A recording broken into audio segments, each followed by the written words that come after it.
Mozambique enacts protest ban following fatal post-election upheaval.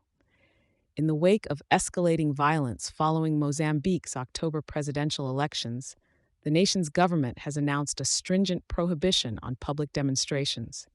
The measure, which authorities argue is an essential step towards reestablishing law and order, comes after several weeks of protests that have turned deadly. Since early October, the Southeast African country has been mired in turmoil, with the Interior Minister condemning the public's outcry as acts of terrorism. Amidst these gatherings, police forces have resorted to using tear gas and rubber bullets, and military units have recently been deployed to quell the disturbances. In a bid to dampen the dissent, Mozambique's leadership has not only put a stop to protests, but also curtailed internet access across the nation. Human Rights Watch interprets this action as an attempt by the government to mute public criticism. The watchdog group has reported a worrying toll of fatalities and injuries in the conflict, citing the death of more than a dozen individuals and injuries to many more.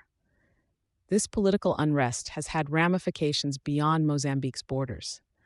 Citing security reasons, South Africa has closed its primary checkpoint with Mozambique, signaling regional unease over the violence.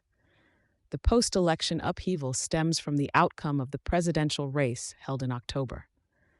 Frelimo, the liberation movement that transformed into Mozambique's ruling political party, has been at the helm for nearly half a century and was announced as the victor again. This declaration of triumph has been met with staunch defiance from opposition factions and election monitors who allege electoral fraud, an accusation categorically denied by the government.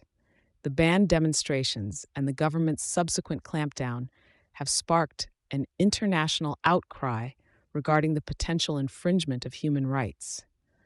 Analysts caution that the suppression of demonstrations and the restriction of internet could further inflame tensions, calling into question the government's commitment to democratic processes and the freedom of expression. As Mozambique grapples with containing the fallout from the contested elections, the international community's eyes are on the country's ability to navigate this period of crisis and unrest with respect for civil liberties and human rights intact. Thank you for choosing Satori News.